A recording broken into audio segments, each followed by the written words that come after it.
जब मैंने अपनी माँ को राधिका को गाल पर थप्पड़ मारते देखा तो मैंने पूरी ताकत से चीखने की कोशिश की, मगर मेरी जुबान जैसे पत्थर की हो चुकी थी। मेरा हाथ बेजान था, मेरी आवाज़ कैद, और मेरी आंखों के सामने वे औरत जिसके लिए मैंने अपनी ज़िंदगी कुर्बान की थी, ज़मीन पर गिरकर सिसक सिसक कर रो रही थी। मैंने अपनी मुट्ठियाँ भींची, आंखें बंद की और दिल ही दिल में भगवान को बुलाया और कहा, हे भगवान, मुझे बोलने की ताकत दे। और फिर जो हुआ ये ऐसा चमत्कार था जिसे देखकर मेरी माँ और बहनों के चेहरे पर पहली बार डर उतरा था। जिंदगी के वह दिन किसी सपने की तरह थे।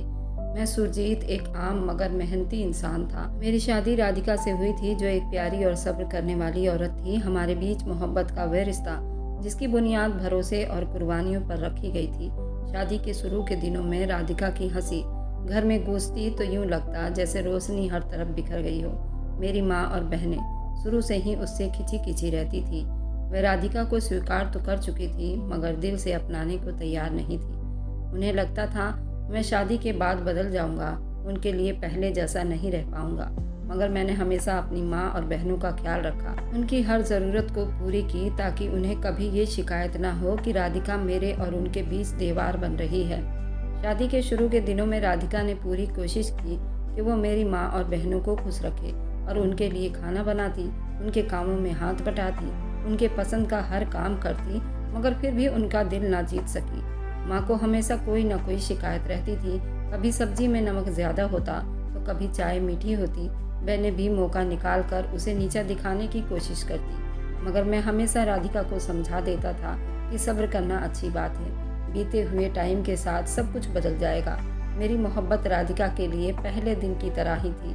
मैं उसकी हर छोटी बड़ी खुशी का ख्याल रखता था, मगर हकीकत ये थी कि मेरा ज़्यादा टाइम माँ और बहनों की ज़रूरत पूरी करने में ही बीत जाता था। उनकी ज़िंदगी में कोई कमी न रहे, यही मेरी सबसे बड़ी फिक्र थी। मैं अपनी तनख्वाह का बड़ा हिस्सा घर पर खर्च कर देता। राधिका की फरमाइश अक्सर दिल में रह जाती। वह कभी शिकायत ना करती, बस मुस्कुरा कर कहती, जब सब खुश हैं तो मैं भी खुश हूँ। मगर शायद मैंने उसके अंदर के दर्द को कभी महसूस ही नहीं किया था। वह दुख जो उसे मेरी माँ और बहनों की तरफ से मिलता था, वह चुभन जो उसे नज़रअंदाज कर देती थी, मैं उसकी आंखों में पढ़ नहीं पाया, और यही मेरी सबसे बड़ी गलती थी। मेरी ज़िंदगी का सबसे बड़ा मकसद अपनी माँ और बहनों की खुशी थी। मैंने बाप के बाद घर की सारी जिम्मेदारियाँ अपने कंधों पर उठा ली थी। बड़ी बहन की शादी के टाइम मेरे पास ज़्यादा पैसे नहीं थे, मगर मैं दिन रात मेहनत करके हर तरीके से उसके लिए अच्छे से अच्छा दहेज का बंदोबस्त किया था। मुझे याद है जब मैं अपनी मोटरसाइकिल खरीदने का सपना देख रहा था, मगर बहन की शादी के लिए वो पैसे खर्च कर दिए थे। मैं खुश था कि बहन की ज़िंदगी संवर गई। मेरी इच्छा की कोई औकात नहीं थी। छोटी बहनों के लिए भी मैंने अपना सब कुछ दांव पर लगा दिया था। उनकी पढ़ाई, अच्छे कपड़े, हर खुशी पूरा करने में खुद को झोंक दिया करता था। मैंने कभी ये नहीं सोचा कि मैं भी अपनी ज़िंदगी के लिए कुछ बचा कर रखूँ, क्योंकि मुझे यकीन था मेरा घर, मेरी बहनें, मेरी माँ ही मेरी सबसे बड़ी दौलत है। मगर मैं ये समझने से परहेज कर रहा था। मेरे इस बेवकूफ़पन को कुर्बानी नहीं बल्कि फ़र्ज समझा जाने लगा था। जब राधिका मेरी ज़िंदगी में आई, उसने मेरे अंदर के थके हुए आदमी को पहचान लिया था। उसने अक्सर कहा, सुरजीत, तुम अपने लिए भी कुछ सोचो, कभी खुद के लिए भी जियो। मगर मैं हंसकर टाल देता, जब तक माँ बहनें खुश हैं मैं भी खुश हूँ। शुरू में राधिका मेरी बहनों को अपनी बहन समझा, माँ को अपनी माँ जाना।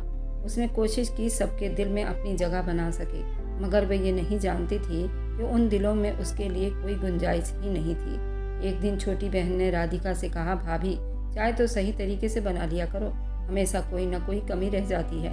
राधिका ने मुस्कुराकर जवाब दिया, अगली बार और अच्छी बनाऊंगी। मगर मैंने पहली बार राधिका की आंखों में एक अजीब सी उदासी देखी थी। ये सब छोटी छोटी बातें थी जो मैं हमेशा नज़रअंदाज करता रहा, मगर राधिका के लिए ये जख्म बनते गए जो मुझे नज़र नहीं आते थे, मगर अंदर ही अंदर उसकी आत्मा को छलनी कर जाते थे। शायद मैं उस वक्त नहीं समझ सका था, मोहब्बत सिर्फ कुर्बानियों से नहीं बल्कि किसी के जज्बात को समझने से भी परवान चढ़ती है। ज़िंदगी एक सीधी लकीर की तरह लगती थी, ऐसा रास्ता जिस पर बिना रुके चलता जा रहा था, बगैर सोचे कहीं ये लकीर अचानक ख़त्म ना हो जाए। मैं अपनी माँ और बहन के लिए दिन रात मेहनत करता रहा। राधिका भी मेरी ज़िंदगी का एक खूबसूरत हिस्सा बन चुकी थी, मगर मैंने कभी ये नहीं सोचा था किस्मत एक पल में सब कुछ बदल सकती है। उस दिन मैं हमेशा की तरह दुकान पर गया था। दुकान मेरी रोजी रोटी का एक ही जरिया था, जिसे मैं अपनी माँ और बहनों और राधिका की सारी ज़रूरत पूरी करता। काम के बीच एक ऐसा अजीब सा चक्कर आया जैसे ज़मीन हिलकर रह गई हो। मैं अपना सर थाम कर मगर नज़र धुंधला गई। ऐसा लगा जैसे कोई मेरा पूरा बदन दबोच रहा हो। सांस रुकने लगी और फिर अंधेरा छा गया। जब आँख खुली तो मैं अस्पताल में था। राधिका मेरे पास बैठी थी। आंखों में डर और चेहरे पर बेबसी की परछाइयाँ साफ नज़र आ रही थी।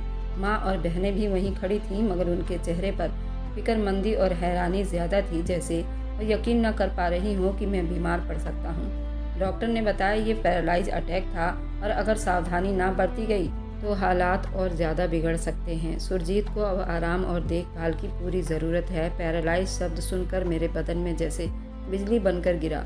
मैं जो हमेशा सबका सहारा था, अब खुद ही किसी सहारे का मोहताज हो जाऊंगा।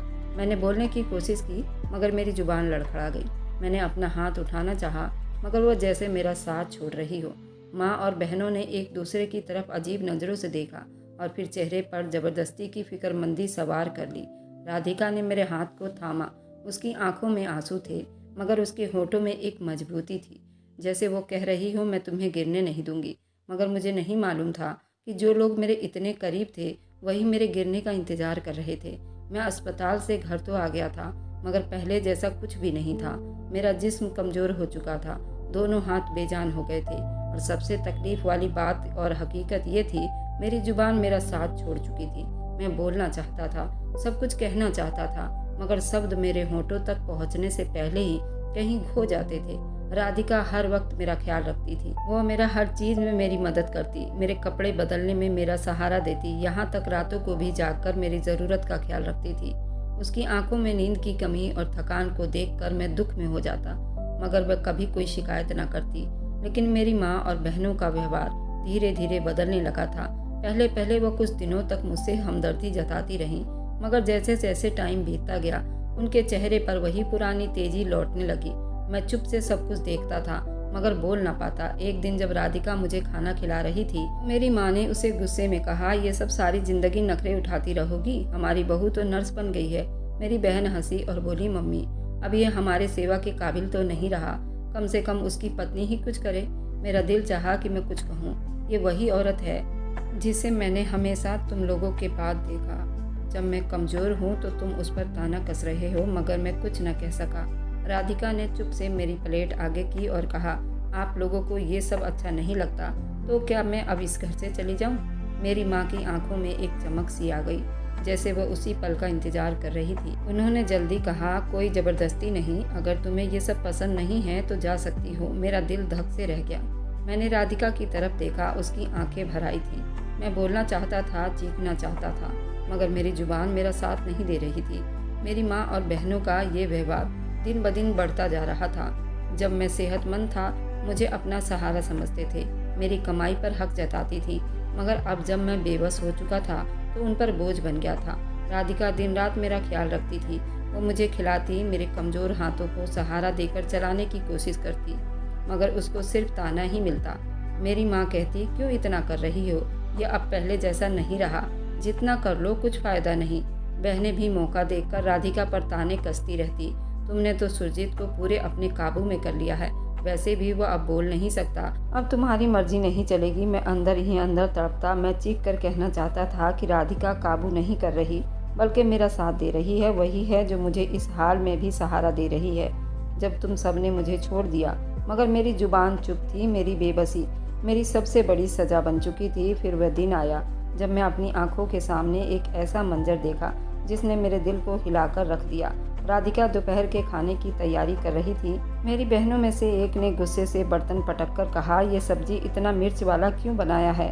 तुम्हें कुछ बनाना आता भी है या नहीं? राधिका ने नरमी से कहा, मैं अभी दूसरा बना देती हूँ, मगर माँ ने गुस्से से एक जोरदार थप्पड़ उसके गाल पर दे मारा।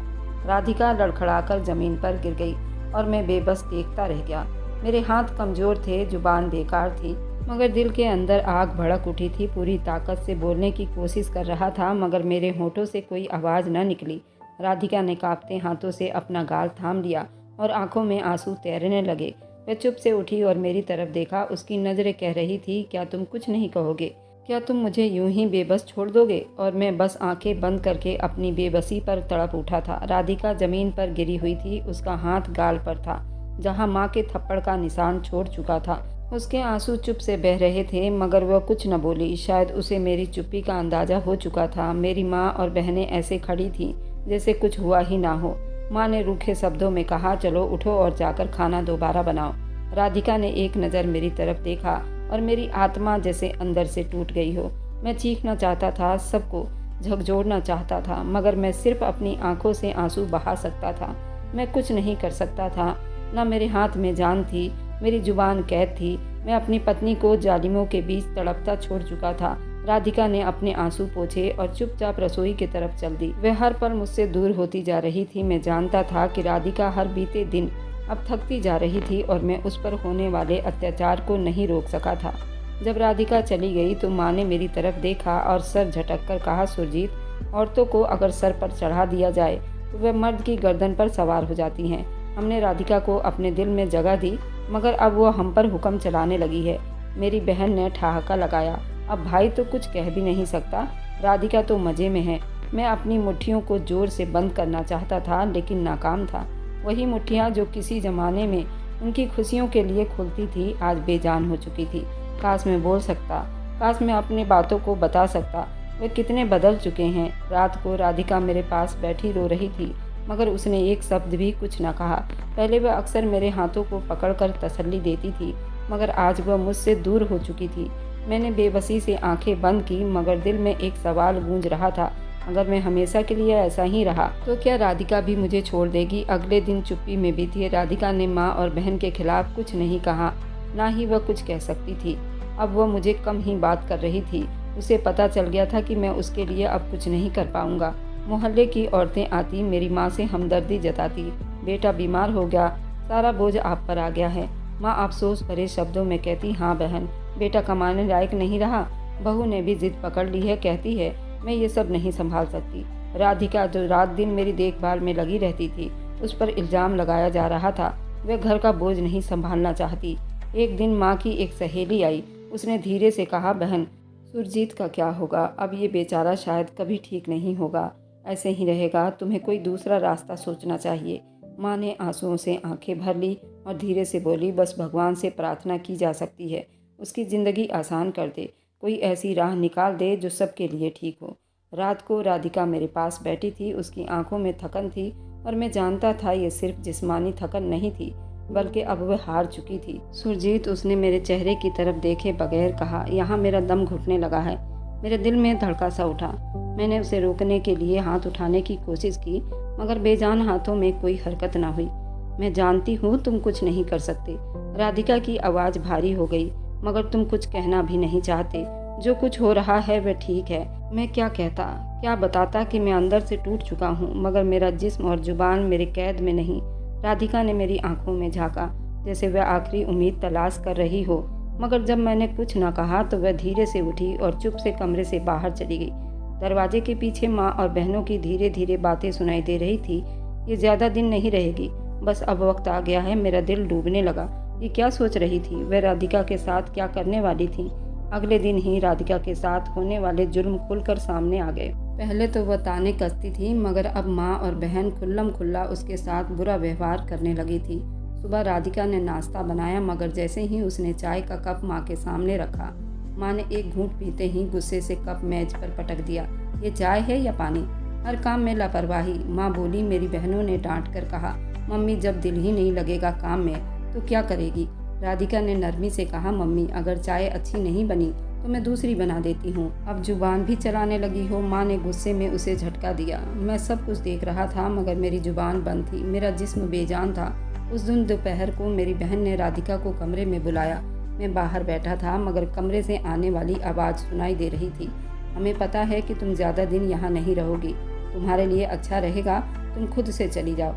राधिका की कही हुई आवाज़ आई, मैं सुरजीत को इस हाल में छोड़कर नहीं जाऊंगी। अब उसमें ऐसा बचा ही क्या है? बेजान शरीर है, ना कमा सकता है ना बोल सकता है। तुम्हें क्या लगता है तुम उसके साथ ज़िंदगी बिता सकोगी? राधिका की सांसें अब तेज हो गई। सुरजीत मेरा पति है और जब तक वह जिंदा है मैं उसके साथ रहूंगी। उसके इस तरह कहने पर मेरी बहनों का जैसा पारा हाई हो गया था। अचानक एक जोरदार थप्पड़ की आवाज़ आई और राधिका इस बार चीख भी नहीं सकी, बस चुपचाप हो गई। मेरा दिल जोर जोर से धड़कने लगा। रात को जब सब सो चुके थे, मैंने माँ और बहनों की आवाज़ें सुनी। खुद से नहीं जाएगी, उसे जाने पर मजबूर करना पड़ेगा। मेरी माँ और बहनों को लग रहा था वह यहाँ पर रहकर उनके मकान में से हिस्सा ले लेगी। बस कुछ दिन फिर ये भी यहाँ नहीं रहेगी और न ही सुरजीत हमारे रास्ते में आएगा। मेरे अंदर डर की एक लहर दौड़ गई। वह क्या करने वाली थी? क्या वह राधिका के साथ कुछ ऐसा करने वाली थी जिसे वह हमेशा के लिए चली जाए? राधिका पर रात दिन होने वाले जुल्म अब बर्दाश्त से बाहर हो रहा था। मैं बेजान शरीर लेकर देखता रहता था और सुनता रहता था। मेरी माँ और बहनें, जिन्हें मैंने अपनी ज़िंदगी के हर पल में हर सुख सुविधा दी थी, वही लोग आज मेरे सामने मेरी पत्नी पर जुल्म कर रहे थे और मैं कुछ नहीं कर पा रहा था। राधिका की आंखों की रोशनी कम होने लगी थी, क्योंकि वह अंदर अंदर दिन रात रोती रहती थी। वह जो कभी घर में हंसती मुस्कुराती फिरती थी, अब अक्सर चुप रहती। चुप से मेरे पास बैठकर मेरे हाथ दबाती, जैसे कुछ कहना चाहती हो, मगर उसके शब्द भी शायद मेरी तरह कमज़ोर हो गए थे। रात को जब सब सो गए, राधिका मेरे पास आई। उसकी आंखें लाल हो चुकी थी, मगर कह रही थी, मैं रो नहीं रही सुरजीत, मैं अब थक चुकी हूँ। मैं उसकी तरफ देखता, उसके चेहरे पर एक अजीब सा डर छुपा हुआ था। मुझे आज वह अपने दिल की हाल बताने लगी। मैंने तुम्हारी माँ और बहनों को कभी कुछ नहीं कहा, हमेशा सब्र किया, मगर अब मैं बर्दाश्त नहीं कर सकती। वह मुझे तुमसे दूर करना चाहती हैं और शायद वह ये कर भी देंगी। राधिका की आवाज़ काँप रही थी, मगर उसके शब्द वार से कम नहीं थे। मैं तुम्हें छोड़कर कहीं नहीं जाऊंगी सुरजीत, मगर मेरे साथ कुछ हो जाए तो जान लो मैंने तुम्हें कभी गलत नहीं ठहराया। ये सुनते ही मेरे दिल की धड़कनें जैसे रुक गई। राधिका ये क्या कह रही थी? क्या वह इशारा दे रही थी कि माँ और बहनें उसके खिलाफ कोई बड़ी साजिश कर रही थी? उस रात मैंने सोने की कोशिश की। मैं अपनी माँ और बहनों की बातें याद करता रहा। राधिका के आंसू मेरे दिमाग में गूंज रहे थे और आखिर मैंने अपने बेजान हाथों को देखा और घर के बने भगवान की मूर्ति के तरफ मुँह किया। भगवान, बेबस हूँ, मैं बोल नहीं सकता, चल नहीं सकता, मगर तू सब देख रहा है। तू जानता है मैं मजबूर हूँ, मगर मैं उन जालिमों को रोक भी नहीं पा रहा। हे भगवान, मुझे कोई रास्ता दिखा दे, मुझे ताकत दे। मेरी आंखें बंद हो गई और आंसू मेरे गालों पर बहते रहे। मैं नहीं जानता था मेरी ये प्रार्थना भगवान तक पहुँच चुकी थी और फैसला होने वाला था जो सब कुछ बदल कर रख देगा। अगले दिन सुबह मेरी माँ और बहनों के व्यवहार में एक अजीब सा बदलाव आया। वे जो कल तक राधिका को ताने देती थी, आज अचानक खुश दिखाई दे रही थी। माँ ने राधिका को बुलाया और कहा, बेटी, मुझे तुमसे कुछ ज़रूरी बात करनी है। ये पहला मौका था जब माँ ने उसे बेटी कहकर बुलाया था। राधिका ने हैरानी से मेरी तरफ देखा, जैसे यकीन न कर पा रही हो। ये वही औरत है जो कल तक उसे घर से निकालने के लिए बेचैन थी। माँ ने राधिका का हाथ थामा। देखो, मैं मानती हूँ कि हमने तुमको बहुत दुख दिया, मगर तुम्हें भी समझना चाहिए कि हम तुम्हें अपनी बहू के रूप में स्वीकार कर चुके हैं। अब जब सुरजीत बीमार है, तुम्हें हमारी ज़रूरत है। मेरी बहनों ने भी हाँ में हाँ मिलाई। हाँ भाभी, हमने गलत किया, मगर अब हम चाहते हैं कि सब कुछ ठीक हो जाए। ये सब सुनकर राधिका का चेहरा एक पल के लिए नरम पड़ा, मगर मैं जानता था ये सब झूठ था। ये वही औरत थी जो कल तक उसके वजह से तंग थी और आज अचानक नरम क्यों थी। शाम को माँ ने राधिका को रसोई में बुलाया। मैं बाहर बैठा था, मगर मेरी सुनने की शक्ति तेज हो गई थी, जैसे मेरा दिल पहले ही खतरे की आहट को महसूस कर चुका था। माँ की आवाज़ आई, बेटा, आज मैंने तुम्हारे पसंदीदा खाना बनाया है। राधिका हैरान थी, मम्मी आपने? हाँ, इतने दिनों से काम कर रही हो तो मैंने सोचा तुम्हारे लिए कुछ अच्छा बना लूँ। मुझे अपनी माँ की इस तरह के प्यार से बहुत डर लग रहा था। कुछ तो गड़बड़ ज़रूर था। राधिका ने जैसे ही खाने की प्लेट उठाई, मेरी छोटी बहन ने जल्दी से कहा, भाभी ये खाकर देखो, मम्मी ने तुम्हारे लिए खासकर बनाया है। मेरा दिल जोर से धड़क उठा। कुछ गलत था, बहुत गलत। कुछ कहना चाहता था, चीखना चाहता था, मगर मेरी जुबान जैसे तलों से चिपक गई थी। राधिका ने चम्मच भरकर खाने की कोशिश की, मगर उसी पल मेरे जिस्म जैसे एक बिजली सी दौड़ गई। मेरा हाथ हिलने लगा था। मैंने पूरी ताकत जमा की और कांपते हाथों से प्लेट को ठोकर मार दी। माँ और बहनें चौंक गई। राधिका ने हैरानी से मेरी तरफ देखा। कुछ पल के लिए कमरे में एक सन्नाटा सा छा गया था। सब हैरानी से मुझे देख रहे थे, जैसे यकीन न कर पा रही हूँ कि मैंने कोई हरकत की थी। माँ की आंखों में एक पल के लिए डर उभरा। बहनों के चेहरे पर हैरानी थी और राधिका जैसे सांस लेना भूल चुकी थी। उसने कांपते हाथों से मेरा बाजू थामा और हल्की आवाज में बोली, सुरजीत, तुमने हाथ हिलाया। मैंने पूरी कोशिश की कुछ बोल सकूं, मगर जुबान अभी तक काबू नहीं आई थी। मगर हाँ, मेरा हाथ जो सब ने अपनी आंखों से देखा था, मैंने उसी हाथ से खाने की प्लेट को दूर फेंक दिया। सबने अपनी आंखों से देखा था, मेरा हाथ काम कर रहा था। माँ ने जल्दी से अपनी घबराहट छुपाई और गुस्से से कहा, ये तुमने क्या किया सुरजीत? राधिका के लिए खाने का इंतजाम कर रहे थे और तुमने सब गिरा दिया। मगर इस बार उनके शब्दों में पहले जैसा भरोसा नहीं था। वह जानती थी कि मैंने अनजाने में ऐसा नहीं किया। छोटी बहन ने चिढ़कर कहा, मम्मी ये तो वैसे भी अपाहिज है, ऐसे हाथ पैर मारता रहेगा तो हमें ही संभालना पड़ेगा। राधिका ने चौंक कर उसकी तरफ देखा। उसकी आंखों में गुस्सा था। अगर सुरजीत बेबस होते हुए भी ये कर सकते हैं तो सोचो, जब ये पूरा ठीक हो जाएंगे तो क्या करेंगे। ये सुनकर माँ और बहनों के चेहरे का रंग उड़ गया। उस रात राधिका मेरे पास बैठी और पहली बार उसके चेहरे पर उम्मीद की किरण नजर आई। सुरजीत, मैं जानती हूँ तुम्हारे हाथ में जान वापस आ रही है, तुम ठीक हो सकते हो। मैं पूरी ताकत से अपने हाथ को हिलाने की कोशिश की और सच में मेरी उंगलियां अब काम कर रही थी और राधिका की आंखों में आंसू आ गए। मगर वे आंसू थे जो खुशी के थे, जो उम्मीद के थे। भगवान ने मेरी प्रार्थना सुन ली थी राधिका। मैं दिल ही दिल में चीख उठा। अब मैं जानता था कि मैं पूरा बेबस नहीं था।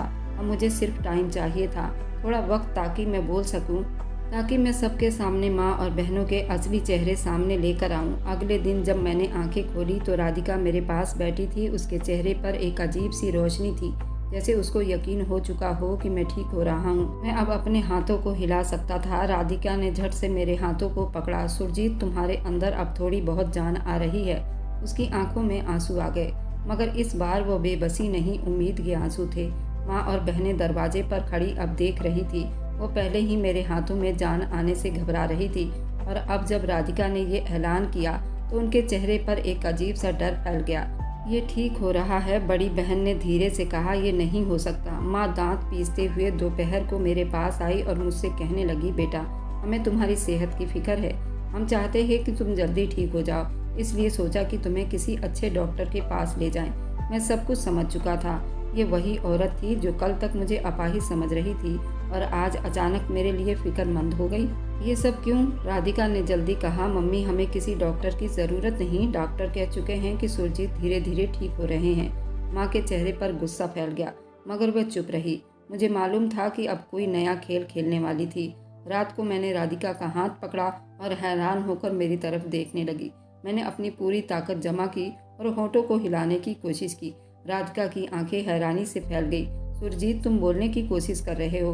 मैंने फिर से होंठ हिलाए और एक कांपती हुई आवाज निकाला। राधिका की आंखों में आंसू आ गए। वह खुशी और हैरानी से कांप रही थी, मगर इससे पहले कि वह कुछ कहती, मैं पूरी ताकत लगाकर एक और शब्द कहा। बस मेरे एक शब्द ने पूरे घर को हिलाकर रख दिया था। राधिका ने मेरे चेहरे को देखा। उसकी आंखों में यकीन और खुशी का समंदर था, मगर दरवाजे पर खड़ी मेरी माँ और बहनों के चेहरों का रंग एकदम फीका पड़ गया था। वे जो समझ रही थी कि मैं हमेशा के लिए बेबस हो चुका हूँ, उनके कदमों तले से जमीन खिसक चुकी थी। माँ ने हैरानी और डर के मिले जुले असर के साथ कहा, ये कैसे मुमकिन है? राधिका ने मजबूत आवाज में कहा, भगवान की कृपा है, मेरे सुरजीत अब ठीक हो रहे हैं और जब ये पूरा ठीक हो जाएंगे तब क्या होगा, ये आप लोग अच्छी तरह जानते हैं। माँ और बहनों की आंखों में पहली बार एक हकीकत का डर उभरा। पहली बार मैंने उनकी आंखों में डर देखा। अगले दिन मैंने अपनी पूरी ताकत लगाकर और ज़्यादा शब्द कहने की कोशिश की। राधिका ने मुझे सहारा दिया और जब मैंने अपने होंठ हिलाए तो मेरी कमज़ोर आवाज़ में एक और शब्द निकले, मैं सब जानता हूँ। माँ के हाथ से पानी का गिलास गिर गया। ये झूठ बोल रहा है, बड़ी बहन ने घबराकर कहा। नहीं, राधिका ने मुस्कुराते हुए कहा, ये सच बोल रहे हैं। अब सबको सच सुनना पड़ेगा। बहनों की जुबान लड़खड़ाने लगी। मेरी छोटी बहन ने जल्दी से कहा, मम्मी, हमें जल्दी कुछ करना होगा, वरना क्या? मैंने अपनी कमज़ोर आवाज़ में कहा, मगर मेरे शब्द बिल्कुल साफ था।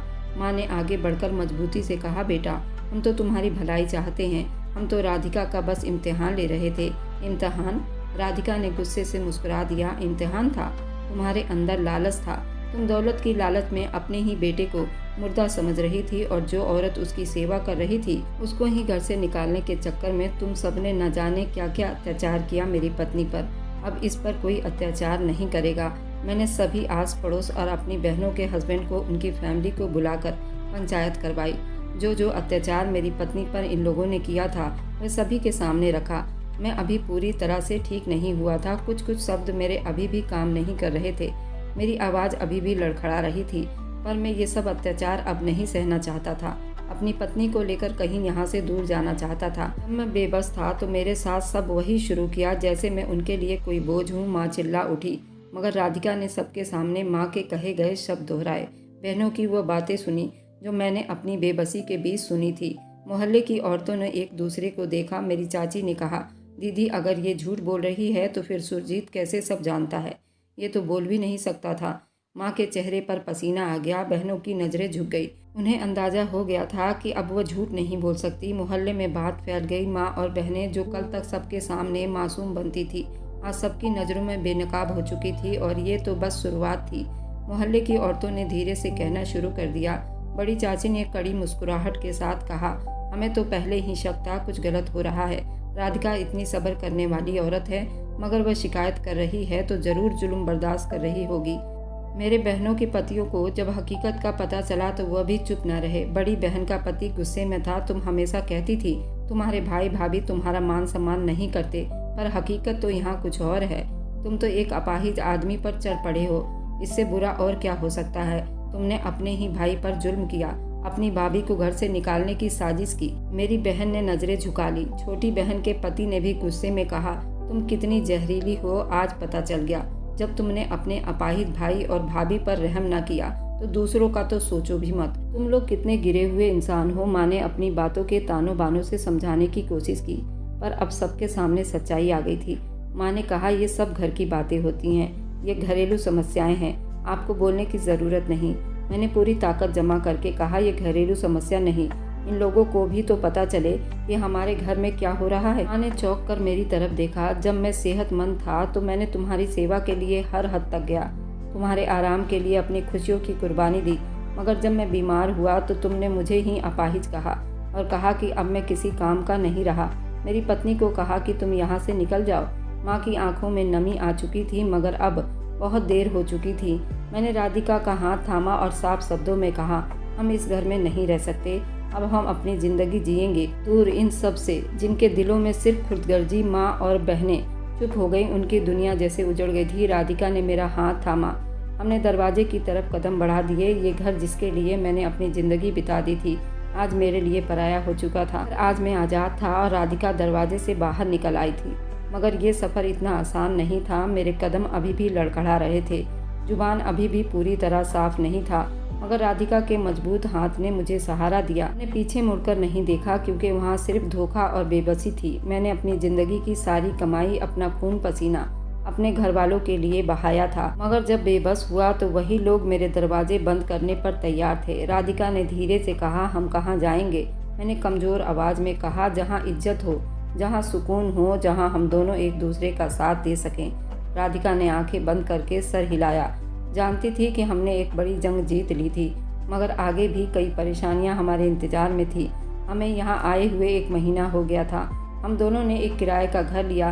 राधिका पढ़ी लिखी थी। उसने कपड़े की पैकिंग फैक्ट्री में रात की जॉब ढूंढी। दिन को वो मेरी देखभाल करती थी और रात को वो कपड़ों की पैकिंग किया करती थी। इस तरह हमारा गुजर बसर हो रहा था, पर जितना लिखने में आसान था उतना करने में बहुत मुश्किल था। राधिका बहुत थक जाती थी, लेकिन अब यहाँ पर आकर बड़े सुकून में थी और हमेशा मुस्कुराती रहती थी और मेरा हौसला बढ़ाना नहीं छोड़ती थी। उसने मुझे कहा कि अभी आप इतने ठीक नहीं हुए, लेकिन आप घर पर ही कुछ लिख सकते हैं, अपना दिल हल्का कर सकते हैं। मैं ऐसा ही करता था। मैं राधिका के रात को फैक्ट्री जाने के बाद रात भर सोता नहीं था। मैं रात भर बैठकर कहानियाँ लिखता था। राधिका ने मेरी कहानी को मैगज़ीन में छपवाई थी। मेरी कहानी लोगों को पसंद आई थी। उन मैगज़ीन वालों ने मेरे हर महीने की कुछ रकम मेरे अकाउंट में ट्रांसफ़र कर देते थे। इस तरह मैं उस मैगज़ीन में कहानी लिखने लगा और इसी तरह मेरी कहानी मशहूर हो गई। मैं घर बैठे अच्छे पैसे कमा रहा था। मैंने राधिका को कहा, राधिका अब तुम्हें जॉब करने की ज़रूरत नहीं। राधिका ने मेरी बात मान ली। वे दिन रात मेरी सेवा करती और मेरा हौसला बढ़ाना ना छोड़ती। एक दिन यूं ही लेटे थे, दरवाजे पर किसी की आने की आहट हुई। दरवाज़ा खोला तो माँ सामने खड़ी थी।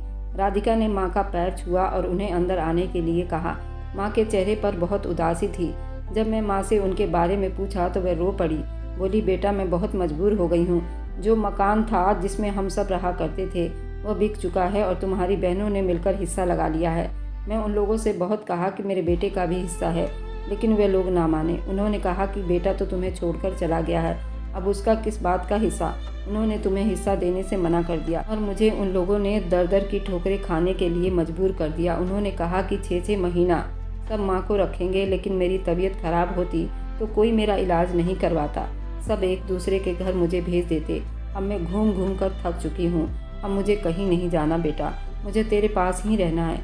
मैं हाथ जोड़कर तुम दोनों से माफ़ी मांगती हूँ और तेरी पत्नी से भी। मैंने जो किया वो बहुत गलत था और शायद मेरे कर्मों की सज़ा मुझे मिल रही है। बेटी की बातों में आकर मैंने तुम दोनों पर बहुत अत्याचार किया। मैंने अपने इकलौते बेटे को उनके आगे कुछ न समझा। अब तुम दोनों मुझे चाहे जो सज़ा दो, मुझे मंजूर होगी। अब मैं किसी के दरवाजे नहीं जाऊंगी। माँ की बातों को सुनकर हम दोनों के पैरों तले से ज़मीन निकल गई थी। आखिर वो मेरी माँ थी, मैं उसे अकेला नहीं छोड़ सकता था। अब वह शायद लाचार थी। अब शायद उनके अंदर इतनी जान भी नहीं थी कि वे कुछ कर पाती। राधिका ने तुरंत उनको माफ़ कर दिया और कहा कि मैं हूँ तुम्हारी बेटी, तुम्हें कहीं जाने की ज़रूरत नहीं, मैं तुम्हारी सेवा करूँगी। वही राधिका ने सबसे पहले आज माँ को माफ़ कर दिया था, जिसने उसके ऊपर इतना अत्याचार किया था। राधिका ने मुझे कहा कि माफ़ करने वाला भगवान की नज़रों में सबसे बड़ा और अच्छा इंसान होता है, और ये तो हमारी माँ है, और फिर ये तो हमारी जिम्मेदारी है। अगर ये मजबूर हैं तो हम इनको नहीं छोड़ सकते। मैं हैरान होकर राधिका की तरफ देखने लगा। राधिका का दिल सच में बहुत बड़ा था। फिर हम तीनों मिलकर रहने लगे। कुछ दिन के बाद राधिका ने एक चांद से बेटे को जन्म दिया। माँ अब राधिका से बहुत खुश रहती है और अपने पोते के साथ हमेशा खेलती रहती है। और मेरी वीडियो जहाँ कहीं से भी आप लोग देखते हैं, कमेंट में अपने शहर और राज्य का नाम ज़रूर बताइएगा। मुझे आप लोगों के कमेंट पढ़ने में बहुत आनंद आता है, और उन सभी का मैं बहुत बहुत धन्यवाद करना चाहती हूँ जो लोग मेरी वीडियो को देखते हैं, लाइक करते हैं और शेयर करते हैं। अगर आपको आज की कहानी पसंद आई है तो वीडियो को ज़रूर लाइक कीजिएगा और अपने दोस्तों के साथ शेयर भी कीजिएगा। और हाँ, अगर आपने अभी तक हमारे चैनल को सब्सक्राइब नहीं किया है तो ज़रूर सब्सक्राइब कर लीजिए। मिलते हैं हम अपनी कल की एक और नई दिलचस्प कहानी के साथ। मुझ पर सदा अपना प्यार और स्नेह बनाए रखें। सभी को मेरा प्यार भरा नमस्कार। दोस्तों, खुश रहें, स्वस्थ रहें, मस्त रहें।